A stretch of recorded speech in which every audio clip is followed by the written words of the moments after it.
नमस्कार दोस्तों। हम एक बार फिर हाजिर हैं हमारे कार्यक्रम मिलियन अचीवर्स में अपने एक नए विषय और अपने नए मेहमानों के साथ। और दोस्तों, जैसा आप जानते हैं हमारे चैनल का नाम मिलियन अचीवर्स है और हमारे जो व्यूअर्स हैं जो हमारे साथ जुड़े हुए हैं पूरी दुनिया में, वो अलग अलग जगहों पर रहते हैं। और इसीलिए आज हमने एक बहुत ही महत्वपूर्ण विषय पर अपना कार्यक्रम रखा है।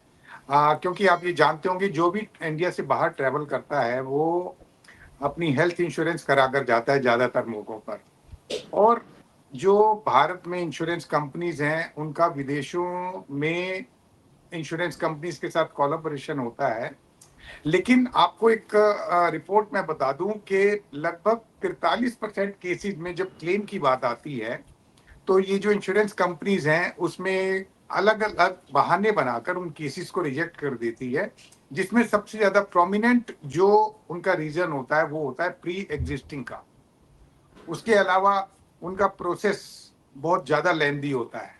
तो आज हमने इसी विषय को लेकर, क्योंकि मैं भी उसका भुक्त भोगी हूँ, इसी विषय को लेकर आज हमने अपने दो खास मेहमान बुलाए हैं। दिल्ली में स्थित सुप्रीम कोर्ट के सीनियर एडवोकेट राघव जी, और हमारे इंश्योरेंस सेक्टर में पिछले तकरीब 25 सालों से सक्रिय भूमिका निभाते हुए हमारे अतुल जैन जी हमारे दूसरे मेहमान हैं। आप दोनों का बहुत बहुत स्वागत है हमारे कार्यक्रम। Thank you so ah, much. जी। तो thank you so Raghav, much. Bimal ji और अतुल जी, आप समझ गए होंगे कि हमारे कार्यक्रम का आज क्या विषय है और हमने उसके ऊपर क्या चर्चा करनी है। तो पहले मैं अतुल जी आपसे ही पूछता हूं कि आप इस लाइन में पिछले लगभग 25 वर्षों से हैं। आपके हिसाब से जो भारत में कंपनीज हैं, इंश्योरेंस कंपनीज जो बड़ी बड़ी कंपनीज हैं, आपके हिसाब से उनका क्या व्यवहार है? आपको क्या लगता है कि वो बहुत अच्छा काम कर रही हैं, या ये जो मैं बोल रहा हूँ वो बिल्कुल सही है? राजीव जी, सबसे पहली बात तो ये है कि जो ओवरसीज मेडिक्लेम का वाला जो सिस्टम है ना, उसमें क्या है कि जब क्लाइंट बहुत बार ऐसा होता है, क्लाइंट इसको इतनी सीरियसली लेके नहीं चलता। और बहुत सारी बार ये होता है कि क्लाइंट एयरपोर्ट जा रहा होता है, उसे याद आता है यार ये तो मैंने ओवरसीज मेडिक्लेम पॉलिसी तो ली नहीं। और उस टाइम पे वो अपने एडवाइजर को फोन करता है या ऑनलाइन जा करके चेक करता है। वो इस सिचुएशन में ही नहीं होता कि वो उसको रीड कर सके, प्रॉपर तरीके से समझ कर सके। और वो सिर्फ उसके दिमाग में एक ही बात होती है कि भाई मैं इंटरनेशनल जा रहा हूँ, अब मुझे ओवरसीज मेडिक्लेम पॉलिसी की जरूरत है। तो वो उस पॉलिसी को ऑनलाइन ले लेता है और सब पे टिक टिक टिक टिक करके आगे कंटिन्यू करता है और वो पॉलिसी ले लेता है। वो समझ करके पॉलिसी ले या प्लान करके पॉलिसी ले, ये थोड़ा सा इस ओवरसीज मेडिक्लेम के केसेस में नहीं नहीं होता। दूसरी चीज जो ये है कि 99% से ऊपर 99.78% भी कहूं तो मैं आपको कि इतने केसेस में आप पॉलिसीज की जरूरत ही नहीं पड़ती। लोग जाते हैं 7 दिन के लिए घूमने जाते हैं, 7 दिन में घूम करके वापस आ जाते हैं और क्लेम का सिस्टम ही नहीं बनता, क्लेम होता ही नहीं है।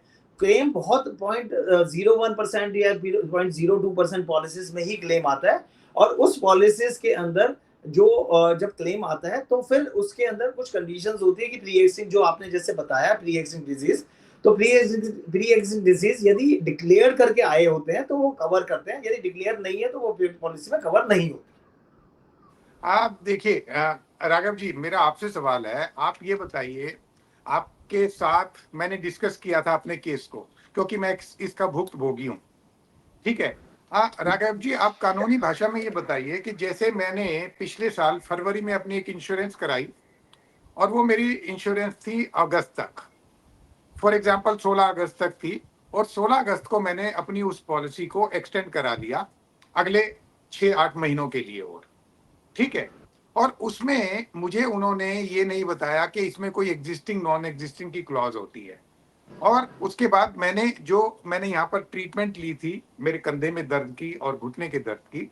तो बड़ी मजे की बात ये हुई कि मेरे को ना तो यहाँ पर क्लिनिक ने बोला कि भाई आपकी रिजेक्ट हो गई है क्लेम, और ना ही इंश्योरेंस कंपनी ने मुझे इन्फॉर्म किया। मैं कंटिन्यू करता रहा। और सबसे बड़ी बात ये हुई कि मैं 12 या 13 बार क्लिनिक में गया यहाँ अमेरिका में। तो मेरे को एक डिटेल भेजी इंश्योरेंस कंपनी ने 13 क्लेम्स की सारी डिटेल भेजी और सबके आगे फाइनलाइज लिखा हुआ था, अमाउंट लिखा हुआ था और कहाँ पर मैंने ट्रीटमेंट कराई वो लिखा हुआ था और मेरा क्लेम नंबर लिखा हुआ था। तो हम ये मान के चले, क्योंकि उसमें एक्सेप्टेड भी थी और रिजेक्टेड भी थी, लेकिन सबके आगे फाइनलाइज लिखा हुआ था। तो अब इसका ये मुझे बताइए कि कानूनी भाषा में इस फाइनलाइज का क्या मतलब है? सर, सबसे पहले मैं आपका नमस्कार करना चाहूँगा कि आपने मेरे को इस अपने कार्यक्रम में बुलाया। जी। सर, आपका जवाब मैं 2 पॉइंट्स और ओपिनियन को लेकर देना चाहूँगा। जी। पहला, मैं अपने दर्शकों के लिए सबसे पहला बताना चाहूँगा कि इंश्योरेंस कवर कहाँ होता है legally. So the term insurance जो होता है that is governed by insurance regulatory development authority of India. Okay. So all the insurances are covered under this IRDAI. Okay. So now एक रिसर्च आई है जिसके माध्यम से मैं अपने दर्शकों को बताना चाहूँगा कि कोविड पैंडेमिक के बाद जो इन इंश्योरेंस कंपनीज का लोगों के साथ फ्रॉड करना है वो बढ़ गया है। In जी। fact, it has increased to a level of more than 50% as compared to the pre-COVID era. Oh my God. अच्छा। सर नाउ अब इंश्योरेंस कंपनी जो हैं वो कस्टमर के साथ बहुत तरीके से और बहुत समझदारी तरीके से मैं कहना चाहूँगा फ्रॉड करते हैं। सर इनमें से मैं कुछ 5 या 6 चीज़ें लिस्ट आउट करना चाहूँगा कि फ्रॉड होता कैसे है। जी। सर पहला, इंश्योरेंस कंपनी का सबसे पहला माध्यम है फेक पॉलिसी सेल करना। अब फेक पॉलिसी सेल करना, एक कस्टमर जो है, जो एक ट्रैवल पर्सन है जो जा रहा है, उसको इनफैक्ट रेक्टिफाई करने का ही टाइम नहीं मिलता कि whether what he is signing that policy is a fake policy और अ राइट पॉलिसी। जी। Sir the point is the companies who are giving these policies have been listed out and they have to be registered with the IRDA. तो सबसे पहले तो एक customer के view point से जो ये कोई भी पॉलिसी ले रहा है, ही शुड नो दैट एक जो कंपनी जिसकी वो पॉलिसी ले रहा है that is company is listed with the IRDA. Sir second जो सबसे बड़ा माध्यम बन चुका है इस इंश्योरेंस कंपनी का फ्रॉड करने का, वो है मिस रिप्रेजेंटेशन। सर इस मिस रिप्रेजेंटेशन से ही मैं आपका मुद्दा आगे लेना चाहूंगा और दर्शकों को समझाना चाहूंगा। ठीक है। What is miss representation? आज मैं कानूनी भाषा में बोलूं कि अगर कोई बंदा मिस रिप्रेजेंटेशन हुआ है तो हुआ कैसे है। Misrepresentation is a mechanism where the person who says does not know what he is taking and is misrepresented of the actual facts of the policy that he is taking. Okay. आज एक policy है sir, आज policy में क्या include होना है, क्या नहीं इंक्लूड होना है, it is the duty of the customer as well as on the insurance company to tell the customer and the person who is availing that policy that these are the things that it would be covered. ये आपके case में initially view point पे और आपके जैसे जो लाखों और केसेस मुकदमे हैं वो यही हुआ है कि इंश्योरेंस कंपनीज किसी कस्टमर को बताती ही नहीं है कि क्या इंक्लूजन्स है उनकी पॉलिसी में और क्या एक्सक्लूजन्स है। सर आज एक व्यक्ति को इंक्लूजन या एक्सक्लूजन ही नहीं पता होगा तो वो जब एक्चुअल क्लेम आ जाएगा तो उसको असेस कैसे कर पाएगा कि वो सही भी था या वो इंक्लूजन में था या एक्सक्लूजन में भी था।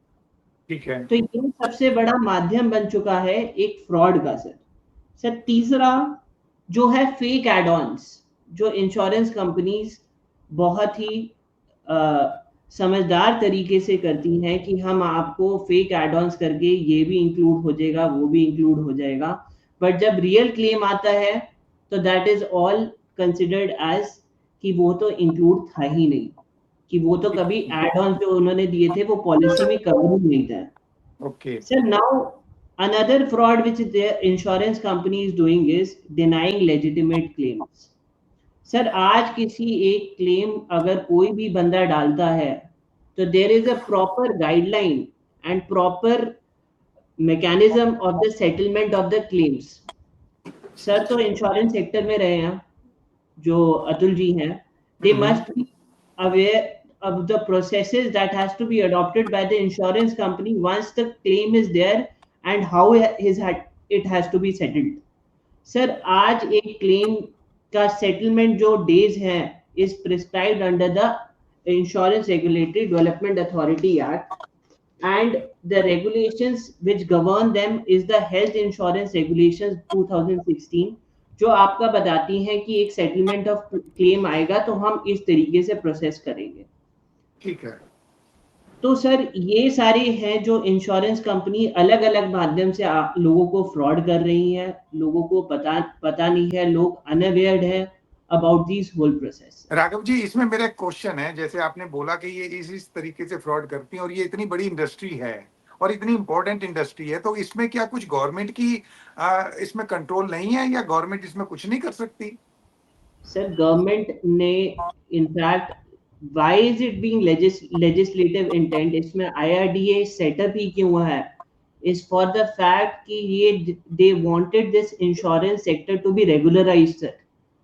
सर इन केस अगर आज कोई क्लेम आपका एक्सेप्ट होता है तो या तो वो टोटली एक्सेप्ट होगा, that is covered under the policy, और that will be not accepted at its first instance. आज कोई इंश्योरेंस कंपनी ये नहीं बोल सकती कि इस पॉलिसी में हम 4 क्लेम्स आपके एक्सेप्ट करते हैं और 2 डिनाई करते हैं. ठीक है. या तो आप सारे रिजेक्ट करो which clearly says कि आपका उसमें पॉलिसी में कवर्ड नहीं है, तो एक इंसान जो है, जो कस्टमर है, जो उस पॉलिसी का टेक होल्डर है, वो समझ पाएगा okay I am not covered under this policy and there is certain problems to the things that have happened. एक और क्वेश्चन है मेरा आगे जी बढ़ने से पहले. मैं ये पूछना चाहता हूँ, ये जो एक कल्चर है इंडिया में, वैसे तो और जगहों पर भी है, ये जो क्रेडिट कार्ड बनाने वाले हैं, लोन देने वाले हैं या ये इंश्योरेंस पॉलिसीज करने वाले हैं, इन सब में 505 6 पन्नों के टर्म्स कंडीशंस होते हैं जो बहुत छोटे पॉइंट्स में लिखे होते हैं. आप ये बताइए कि कानून की नजर के हिसाब से क्या ये ऐसा नहीं होना चाहिए कि ये प्रॉपरली लिखे हों बेशक, लेकिन सारे जो मेन पॉइंट्स हैं वो इंश्योरेंस करने वाला उसको बताए जिस कस्टमर की वो कर रहे. सर मैं आप ही की बात का जवाब देता हूँ. It is the liability and the duty of the insurance company to make aware of his customer all the claims and all the policy things that are important for him to know. Atul ji आप policy करते हैं. अतुल जी आप policies करते हैं और आपने मुझे बताया था कि आप 100 से भी ज्यादा पॉलिसीज करते हैं. आप ये बताइए कि आप अपने कस्टमर्स को कितना इन्फॉर्म करते हैं? राजीव जी, इसमें ना जो राघव जी बोल रहे हैं ना, बेसिकली होता क्या है कि पहले है ना हमें ये समझना पड़ेगा कि जो पॉलिसी होल्डर पॉलिसी ले रहा है वो पॉलिसी या कवरेज को लेके कितना कंसर्न है. जब एक आदमी इंटरनेशनल जाता है, वो 15 दिन पहले, 20 दिन पहले, महीने पहले, 2 महीने पहले अपनी एयर टिकट कराता है इसलिए कि उसको सस्ती मिलनी है. लेकिन जब ओवरसीज मेडिक्लेम पॉलिसी की बात आती है, उसको घर से चलते और एयरपोर्ट के बीच में रास्ते में याद आती है. नहीं ये तो बड़े एक्सेप्शन केस होंगे. ऐसा नहीं है कि भाई हर एक आदमी को. सर ये एक्सेप्शंस केस नहीं है, ये मतलब बहुत फ्रीक्वेंट केसेस हैं. और दूसरी बात क्या होती है, जब आप उसमें ना जब भी कोई पॉलिसी बनती है तो उसके अंदर मेंशन होता है कि प्री एक्जिस्टिंग डिजीज पॉलिसीज में कवर्ड होती है, लेकिन वो उन पॉलिसीज में कवर्ड होती है जिसमें आपने अपनी प्री एक्जिस्टिंग डिजीज डिक्लेयर करी है.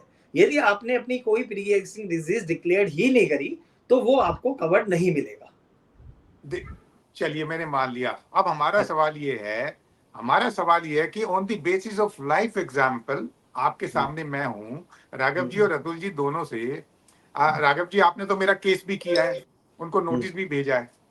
मैंने जो क्वेश्चन पूछा था कि अगर वो रिजेक्टेड और एक्सेप्टेड सबके आगे फाइनलाइज शब्द लिख रहे हैं, तो चाहे अतुल जी जवाब दें चाहे राघव जी जवाब दें, उसका क्या मतलब है? उसको एक कस्टमर, मैं कस्टमर हूं, उसको मैं किस नजर से लूंगा? उसको क्या समझूंगा? देखो सर, एज ए लेमैन आप समझ के चल रहे हैं फाइनलाइज का मतलब अप्रूवल है, राइट? आपके हाँ हिसाब जी। से बिल्कुल सही अप्रूवल बनता है आपके नहीं, हिसाब से। क्योंकि उसमें कुछ क्लेम्स अप्रूव्ड हैं और कुछ हाँ जी। रिजेक्टेड हैं। हाँ, लेकिन अब जो ओवरसीज मेडिक्लेम के अंदर ना सर क्या होता है, नॉर्मली जब नॉर्मल मेडिक्लेम पॉलिसी जो होती है उसमें क्या होता है, पैरेलली इंडिया टू इंडिया ही रिलेशनशिप होती है। Hospital direct third party administrator से डील कर रहा होता है, तो उसको अप्रूवल्स देने में और चीजें लेने में उसको कोई टाइम नहीं लगता, साथ साथ अवेलेबल होता है। लेकिन जितने भी इंटरनेशनल क्लेम्स होते हैं, ओवरसीज मेडिक्लेम के क्लेम्स होते हैं, उसमें क्या होता है, इंश्योरेंस कंपनी के पास इंफॉर्मेशन जाती है 3 महीने बाद, 4 महीने बाद, 5 महीने बाद, ठीक है, ऐसे जाती है। उसको इमीडिएटली सेटलमेंट नहीं करना होता। और ओवरसीज मेडिक्लेम जितने भी डेवलप कंट्रीज हैं वहां पे आपने पॉलिसी दिखा दी, तो वो पॉलिसी देखने के बाद आपसे वहां पे इंटरनेशनल में ये होता है कि आपका ट्रीटमेंट कर, वो दे विल नॉट आस्क यू कि भाई आपके पास पॉलिसी है या नहीं है, या पॉलिसी मतलब क्लेम में अमाउंट मिलेगा नहीं मिलेगा। They will get the treatment on the basis of the policy, ठीक है। जब वो पॉलिसी इंश्योरेंस कंपनी के पास पहुंचती है और आपकी history, medical history insurance company के पास पहुंचती है, देन दे डिसाइड, जब then they see the facts, it is a pre existing disease, ये इनको पहले से कुछ था, और उसके बेसिस पे वो क्लेम रिजेक्ट करते हैं। तो आपको जो अभी इनिशियल स्टेज पे फाइनलाइज दिखता है, तो इंश्योरेंस जो हॉस्पिटल तो उसको फाइनलाइज दिखा देता है कि भाई हमारी तरफ से फाइनल हो गया, क्योंकि उन्होंने आपका ट्रीटमेंट कर दिया, आप जा रहे हैं। वो मेल तो मेरे पास इंश्योरेंस कंपनी से आई है, हॉस्पिटल हाँ, से इंश्योरेंस कंपनी तो फाइनल जब हॉस्पिटल को जब सेटलमेंट होता है, उसमें 2 महीने 3 महीने का टाइम जाता है, तो इंश्योरेंस कंपनी उसको स्क्रूटनाइज करती है मेडिकल के पेपर्स, क्योंकि इंश्योरेंस कंपनी के पास, सभी कंपनीज के पास डॉक्टर्स हैं, वो ऐसे स्क्रूटनाइज नहीं करती। डॉक्टर्स जो आपका ट्रीटमेंट हुआ है उसको डॉक्टर अंडरस्टैंड करते हैं। उस डिस्चार्ज समरी में कहीं मेंशन होता है कि इनको पहले से बीपी था, उनको डायबिटीज थी, या जो आप अपने नहीं, इसमें अच्छा चलिए, इसमें एक बात बताइए,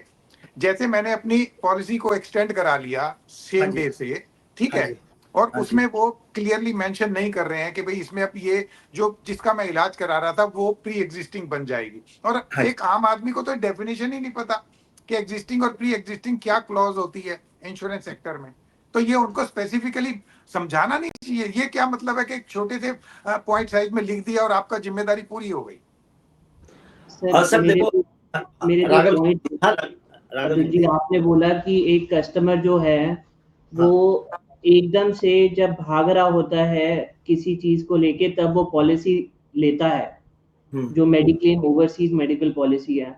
Sir, this does not absolve the liability of the insurance company to tell the client and the customer as to what policy he is taking, even if he is taking at the last moment, sir. That is a very basic rule of law. आप ये नहीं बोल सकते, insurance company ये defence नहीं ले सकती कि हमने पॉलिसी उनको इसलिए नहीं बताई क्योंकि उनकी लास्ट मिनट पॉलिसी थी। बिल्कुल ठीक बात है। नहीं सर, वो लास्ट मिनट आपसे वो टिक लगवाएगा ना राघव जी, वो आपसे टिक लगवाएगा कि मैंने ये सारी टर्म्स एंड कंडीशन पढ़ ली हैं। सर वो टर्म्स एंड कंडीशंस जो टिक लगवाते हैं वो एक लास्ट कॉलम होता है, but it is the prime responsibility of the insurance company to make the customer aware as to what is there written in the document. Secondly, documents में तो वैसे सब कुछ लिखा होता है राघव जी, सब कुछ लिखा। सर लिखा तो होता है, लेकिन बताना भी तो फर्ज है। कौन पढ़ता है? आप पढ़ते हो कभी? आपने क्रेडिट कार्ड बनवाया होगा या बैंक लोन लिया होगा। आप ये बताइएगा कि ओवरसीज मेडिक्लेम पॉलिसीज के अंदर जो नॉर्मली क्या होता है कि प्रीमियम होता है 600 रुपए का, 700 रुपए का, 800 रुपए का, ऐसी तो प्रीमियम होता है। क्या बात कर रहे हो सर? क्या बात कर रहे हो? मैं 40,000 से ज्यादा दे चुका हूं अब तक पैसे। सर आप 6 महीने की बात कर रहे हैं ना, नॉर्मल कोर्स के अंदर आप यदि आपने 40,000 दिया तो आपके लिए कोई टर्म्स एंड कंडीशन अलग से नहीं बनाई जाएंगी, आप समझ के चलिए। इंश्योरेंस कंपनी ने एक पॉलिसी इशू नहीं है ना, मैं सर आपको ये कहना चाह रहा हूँ, इंश्योरेंस कंपनी जब पॉलिसीज बनाती है ना, वो पॉलिसीज बनाती है सारे सबके लिए, वो एक पर्टिकुलर, बिल्कुल ठीक है। मोस्ट ऑफ द आपके more than 90% overseas mediclaim policy हफ्ते के लिए, 2 हफ्ते के लिए, ऐसे 7 डेज, 15 डेज, 14 डेज ऐसे बनती है।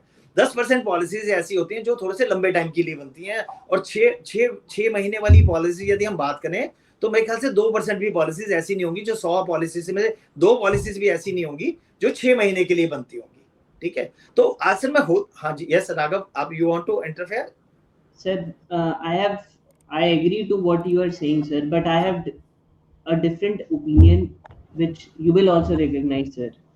सर एक पॉलिसी ली जाती है, ठीक है सर, उस पॉलिसी में जब एक्चुअल क्लेम आ रहा है सर, तब डिसाइड हो रहा है कि वेदर जो कस्टमर ने उसको प्री एग्जिस्टिंग पॉलिसी, उसको प्री एग्जिस्टिंग डिसीज के बारे में उसको इंटीमेट करा है नहीं करा. Sir the initial scrutinization of any document has to be done at the prima facie level before issuing the policy, sir.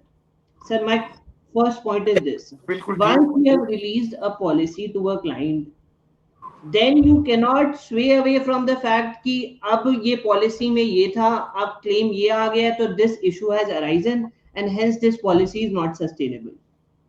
Sir, my second point which I have to make, sir, why is this assessment of documentation and things done by the insurance company only when the claim arises, sir?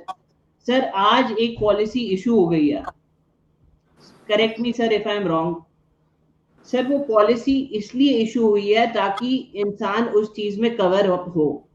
अब इंसान उसमें एक customer है, वो premium भी दे रहा है under the assumption that if any situation or any medical health issue arises, I will be able to use my policy irrespective of the premium amount that he is paying. वो एक sir second part है. Now the person comes into the actual problem. He is paying his premium and he is doing everything to sustain to keep that policy mature. तब insurance company को कोई problem नहीं है while they are taking the premium. अगर वो customer use नहीं करता तो वो दोबारा रिन्यू करेगा, दोबारा चीजें करेगा. Then the insurance company do not create any problem. But when the claim comes, they have n number of arguments, n number of documentation to suffice the fact that you are not covered under this policy. Exactly. And when they actually have to settle the amount, then they do not do that. Sir, I have a thing to support what I am saying, sir. Sir, I will refer to insurance regulation, health insurance regulation 2016. Sir, 15. It says manner of treating cost of pre-insurance health checkup by life, general and health insurance. The cost of any pre-insurance medical examination shall generally form part of the expenses allowed in arriving at the premium. However, in case of products with the term of 1 year and less, if such cost is to be incurred by the insured, not less than 50% of such cost shall be borne by the insurance once the proposal is accepted, except in travel insurance policies. Insurers shall maintain a list of medical examiners and institutions where such pre-insurance medical examination may be conducted, whose reports will be accepted by them. So there is a pre-medical examination that has to be considered by the insurance company itself before granting any policy to a particular person in the case of health insurance policies. Now, they are not adhering to what the IRDAI says. They are not adhering to any rules and regulations, and the fact that they are not adhering to supplying information to the concerned person. They are renewing the policy again and again. They are clearing some claims and not settling the other claims. Sir, there is some discrepancies that has to be taken care of by the insurance companies as well, sir. Raghav ji, आप क्या कहेंगे? राघव जी, जो आप बातें बोल रहे हैं ना, बातें जो आपने IRDA का जो रूलिंग बताई है, that is absolutely correct. But उसके अंदर एक कंडीशन है जो आप इसमें मिस कर रहे हैं. when a person or insured is saying कि I am in a good health and I am not using any medicine and I don't have any health issues, so why insurance company will get the medical test done of any insurer? When when the person is saying कि I am in a good health, I am not taking any medicine, I am not went any hospital, I am not hospitalized any time, तो why insurance company will get this test? क्यों If you क्यों? अरे अतुल जी, जब ये क्या नाम pension लेने जाते हैं तो उन्हें हर साल ये एक सर्टिफिकेट देना पड़ता है कि मैं जिंदा हूँ, और वो सामने हाँ खड़ा हुआ है, उसको पता है हाँ बैंक वाले को कि जिंदा है, लेकिन हाँ देना पड़ता है कि नहीं? तो हाँ इनको भी अगर हेल्थ इंश्योरेंस कर रही है, मैंने कह दिया मैं ठीक हूँ और मैं ठीक हाँ नहीं हूँ, तो वो कैसे हाँ। विश्वास कर लेंगे? क्या मतलब हुआ तो जी? सर आप ये समझ के चलिए कि यदि आप ये this insurance is almost on a good faith, ये इंश्योरेंस का परिभाषा बोलते हैं, ठीक है, almost on a good faith. आपने जो उन्होंने आपसे डिक्लेरेशन मांगा, आपने if you give a wrong declaration then insurance company will take care at the time of claim. If you give a right, I have, because we are into this industry and we have settled, I don't, but more than 10,000 claims in our it is our health claims also, in overseas medical cases also. But in the overseas medical cases there is a the quantity is very less, but in the normal health insurance claims we are settled, n number of claims we have settled, and there is no problem, because why there is no problem? Because the client has given a right declaration at that we are, when we are giving a policy to anybody, no, we take the all the information in a correct manner and give to the insurance company, they decide. In आपका case क्या if a कहना है person, Raghav ji इस बारे में? Sir मैं थोड़ा specific होना चाहूँगा कि एग्जैक्टली सिचुएशन हुई क्या है जो आप ये पॉइंट लेकर आए हैं। सर इनकी एक पॉलिसी थी जो ऑलरेडी चल रही थी। सर उस पॉलिसी में भी इनको कुछ क्लेम्स थे जो इनके एक्सेप्ट हुए थे, इनके क्लेम्स वो एक्सेप्ट हुए थे। So the policy which he was had taken was a continuation of the earlier policy. So the claim, so the fact that you are saying कि इंश्योरेंस कंपनी को पता नहीं था कि whether his client is suffering from any medical problem or some any health problem holds no value, sir.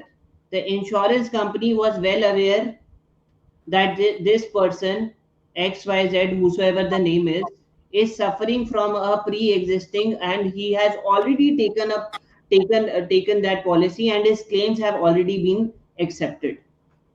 Now, sir, the whole argument that the client did not tell, and the client under utmost, sir, there is a concept in legal law which is involved, Ubirema fide. That is the principle of good faith. So now, in good faith, he took the policy. He thought that my claims are being accepted by the insurance company and they will be accepted thereafter. So now, was there any kind of hidden thing which the concerned person had it in his mind or in his heart to not declare anything? Holds no value, because he was under the impression that okay, I have taken this policy and this is this thing, and I will be further, my policy will be used as and when required. Now the insurance company gives a mail, says that certain things are, the terminology which they used is that they have approved, or Rajiv Gupta ji just told the Finalized. viewers about a certain claim being projected on their email as on a particular terminology. So now what? Sorry, sir. They use the word finalized. Finalized, sir. So now for a person who does not know any facts of law, and who does not know about this whole insurance company concept, who does not know about the IRDA, what will a normal customer think of this situation? I have a question for you, sir. Basically जो जैसा मैं Rajiv sir से मेरी बात हुई थी, राजीव जी ने बताया था कि भाई उन्होंने पॉलिसी ली और उसके बाद उसका एक्सटेंशन लिया, और एक्सटेंशन में ना उस पॉलिसी का if you see the you will not get the extension of this policy, you get A fresh policy. You if you check the तो सर ये उन्होंने नहीं बताया हमें, उन्होंने ये नहीं बताया कि ये फ्रेश पॉलिसी है, उन्होंने बोला कि एक्सटेंड हो गई है पॉलिसी। हाँ, बस यहाँ पे जो कैच है ना, वो इस पूरे एपिसोड में यहाँ पे कैच है, if you get a extension of the policy, then the problem he is facing, it is not called a pre-existing disease, because आपने पिछली वाली पॉलिसी में क्लेम ले लिया और ये आपने नई पॉलिसी ली है, तो इस पॉलिसी के लिए आप प्री एक्जिस्टिंग हो गए। तो यही तो मैं कह रहा हूँ, तो ये किसका दोष है? उन्होंने तो ये नहीं बोला ना कि ये नई पॉलिसी है, उन्होंने तो बोला जी एक्सटेंड हो गई आपकी पॉलिसी। आपने इसको जब आपने रिन्यूअल लिया होगा तो उन्होंने आपसे एक सेल्फ हेल्थ डिक्लेरेशन भी मांगी होगी सर, ऐसा नहीं हो सकता नहीं मांगी थी। उसमें उन्होंने ये भी आपसे कहा होगा, जहां तक मैं समझ पाता हूँ, जितना मुझे इंश्योरेंस की थोड़ी बहुत नॉलेज है, उसमें उन्होंने ये भी कहा होगा कि आपने पिछले कोई आपका कोई क्लेम तो नहीं है, आपका जब आपने एक्सटेंशन मांगी थी प्रीवियस पॉलिसी में, एक्सपायरी पॉलिसी के अंदर कोई क्लेम है या नहीं है, आपने वहां पे यस नहीं किया होगा। बिल्कुल ध्यान नहीं, और मुझे नहीं लगता ये सर आपने वहां पे यस नहीं किया होगा। In case if you put a yes over there, they will not extend your policy, as simple as that. ये तो मुझे नहीं पता, लेकिन उनकी जितनी भी इंफॉर्मेशन है सारी की सारी मिसलीडिंग है, मैं आपको बता रहा हूँ, क्योंकि मेरे पास तो रिटर्न में मेल्स है, मैंने राघव जी को भी सारी भेज रखी है। राघव जी, आपने सारी स्टडी करी है, आपकी टीम ने स्टडी करी है, आपको क्या नतीजा निकल गया? One point to make, sir. Final. Yes. हमारा टाइम भी हो रहा है जी। सर आज एक नॉर्मल लेमैन लेते हैं जिसको इंश्योरेंस का कुछ नहीं पता, कुछ नहीं जानता सर, वो क्या होने वाला है, क्या नहीं होने वाला है।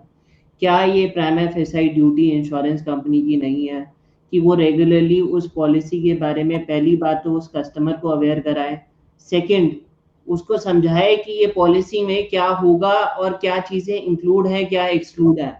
सर मैं prima facie question is only this much sir, आज सर हजारों लोग हैं जो ओवरसीज ट्रैवल करते हैं under the assumption, under the assurance of the insurance company कि आज उनके वो इंश्योरेंस कराते हैं कि अगर उनको यूज करनी पड़ जाए, because most of them do not like to avail this policy also sir, because health is certain elements जहाँ पे हजारों लोग अपनी इंश्योरेंस कराते हैं but they don't want to use their insurance policy, but as and when अगर कोई situation होती है तो सर अधिकतर केसेस में insurance company either give n number of explanation and n number of reasons to not sustain this policy sir, it is a clear case where a person has been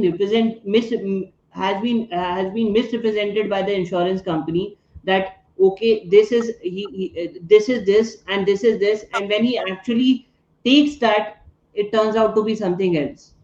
So the concept of utmost good faith has to be followed by the insurance company. If the customer has to reveal everything, it is the duty of the insurance company also to reveal everything. That is why utmost good faith principle is adopted, sir.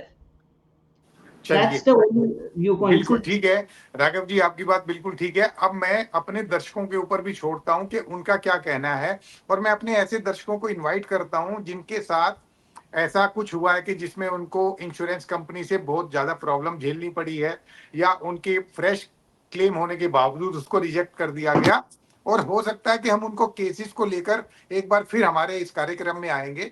अब हम देखते हैं कि ऐसे कितने लोग हैं, और मुझे पूरी उम्मीद है कि हमारे पास काफी रिएक्शंस आएंगे हमारे दर्शकों की कि उनके साथ उनका हेल्थ इंश्योरेंस का एक्सपीरियंस कैसा रहा। तो तब तक के लिए हम वेट करते हैं। बहुत बहुत धन्यवाद आपका, आप हमारे कार्यक्रम में आए। Thank you so much. Thank you Raghav ji. Thank you. Thank you, sir.